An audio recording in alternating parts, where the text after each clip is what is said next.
রংপুরের পুরো পরিবার সহ শিক্ষক গণপতি হত্যাকাণ্ডে নড়েচড়ে বসেছে গোটা দেশ। এরপরই দেশের আইন শৃঙ্খলা পরিস্থিতি নিয়ে নতুন করে শঙ্কা তৈরি হয়েছে সাধারণ মানুষের মধ্যে। এমন আতঙ্কের মধ্যেই পুলিশ সদর দপ্তরের নথিতে উঠে এসেছে চাঞ্চল্যকর তথ্য। সেখানে তুলে ধরা হয়েছে প্রতিদিন গড়ে খুন করা হচ্ছে 10 জন মানুষ। এমন তথ্য দিয়ে মঙ্গলবার একটি প্রতিবেদন প্রকাশ করে ব্রিটিশ ভিত্তিক সংবাদ মাধ্যম বিবিসি বাংলা।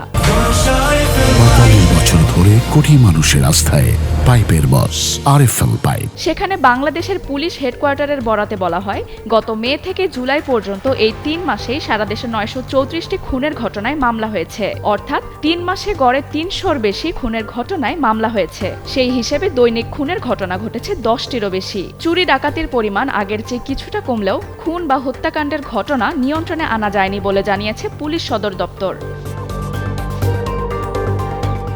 বাংলাদেশ আইন ও সালিশ কেন্দ্রের তথ্য মতে বছরের প্রথম 7 মাসে সারা দেশে 400টির রাজনৈতিক সহিংসতার ঘটনা ঘটেছে। এসব সহিংসতায় 2974 জন আহত হয়েছেন এবং মারা গেছে অন্তত 77 জন, আর মব সহিংসতায় মারা গেছে 134 জন। বিশ্লেষকদের অনেকেই মনে করেন, হত্যাকাণ্ডের পেছনে যতগুলো কারণ রয়েছে তার মধ্যে রাজনৈতিক কারণ অন্যতম। সারা দেশে যে 77 জন রাজনৈতিক সহিংসতায় মারা গেছে, তাদের মধ্যে দুর্বৃত্তদের হামলা ও গুলিতে নিহত হয়েছেন অন্তত 40 জন।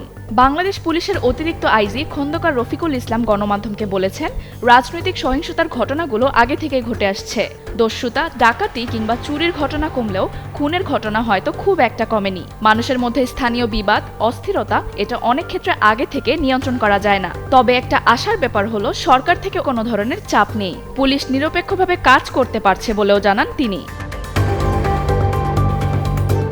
অপরাধ বিশ্লেষক অধ্যাপক মোহাম্মদ উমর ফারুক বলেন, এখন অনেকের হাতে হাতে অস্ত্র চলে গেছে। অবৈধ অস্ত্রের চোরাচালান বাড়ছে।